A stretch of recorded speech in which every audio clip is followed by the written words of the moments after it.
Yeah, before I go, I gotta say that was a really moving drum solo. So, you know. The other one's good too. Hold up.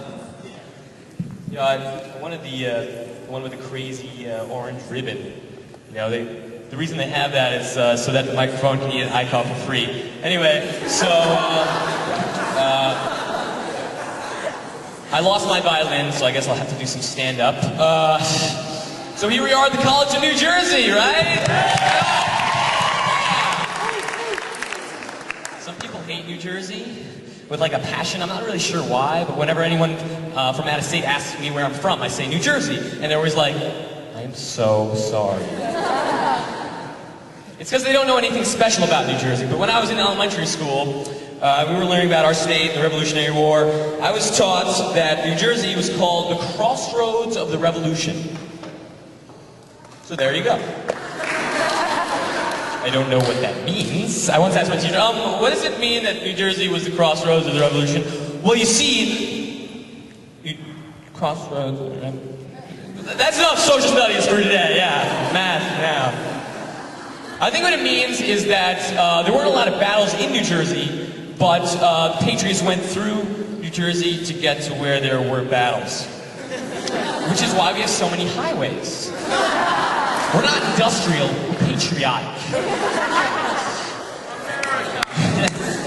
America, that's right, that's right. Okay, speaking of states, I'm traveling to California in a couple weeks, so yeah, so you can clap for that, okay. Yeah, California, get out of here, right? But I'm not too crazy about the whole airport baggage claim system, because they put all the luggage on this moving conveyor belt. Now, is that really necessary to have the bags in constant motion? You can't just get your bags, it's gotta be like spinning, like is that? No. I had a really bad experience with the baggage claim. This is a true story. When I was 7 years old, I went on a trip to Florida with my family, and I didn't have a suitcase, so I had to borrow my grandparents' suitcase. You all know what suitcase I'm talking about.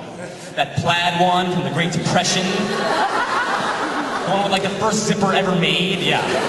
I got that suitcase. So I'm lugging this thing. Looks like I just swiped it from the Museum of Natural History. But so I check in New Jersey, I get to Florida, and 7 years old, standing in front of the conveyor belt, and I see a handle pass by. Just a handle. And I say to myself, what a coincidence, that handle looks exactly like the handle on my grandparents' suitcase, my suitcase. And that cover looks exactly like the cover on my suitcase. And those scattered clothes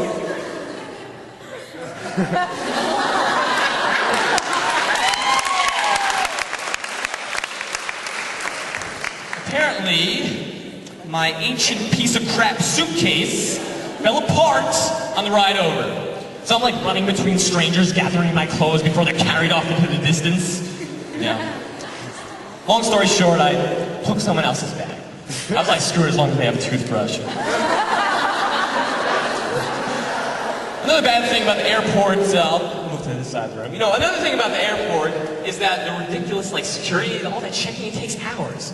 The problem is, there's less than a 1% chance of an airport terrorist attack. However, with security, there's an 100% chance of having to go through security. So if you weigh the odds, I'm gonna have to take my chances with terrorists. Because if there's no security and I get in an airplane and there's a terrorist sitting next to me, I'd be like, well, at least I saved a couple hours.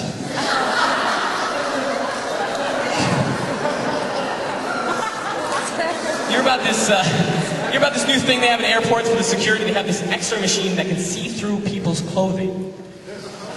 Now, what is this machine, and where can I get one? Because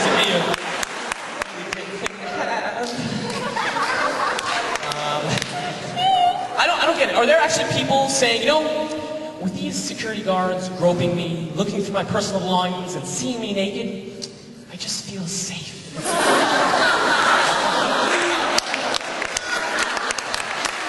That's why, thank you. That's why I think we should go back to sea travel. Just do everything by boat.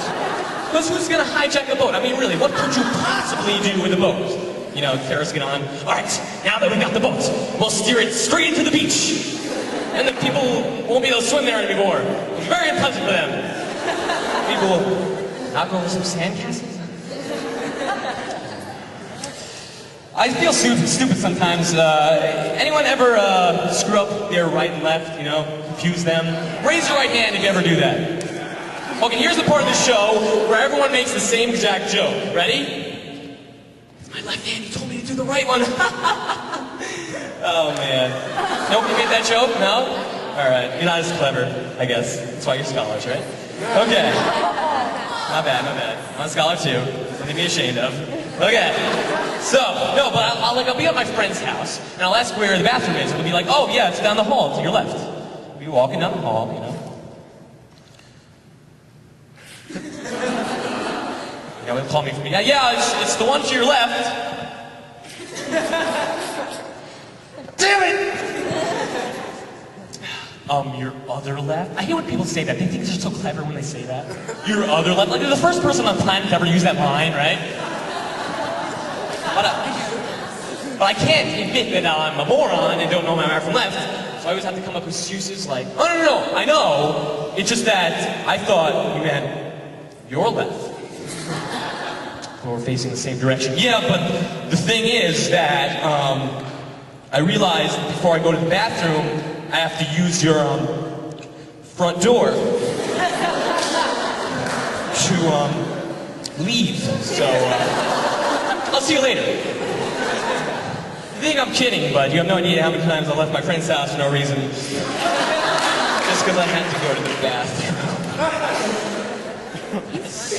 Thank you. I heard it. I can hear you too. You don't have to have a microphone. Yeah. Sorry, I'm tired. Sorry if I look a little malnourished. I just ate here, so. No offense. No, it's fine. I was the other day I was eating Chinese food and I accidentally opened up a fortune cookie upside down. It said, "Learn Chinese." I was like, okay. So now I know Chinese was really cool. So. They shouldn't call them fortune cookies because there's nothing fortunate about them. They're awful. They're just horrible treats. Like imagine describing that to someone. Well, for dessert, we're going to have dry, tasteless shells with paper filling. The fortunes are so vague, they don't mean anything. It's like, patience is the reward for those who dream.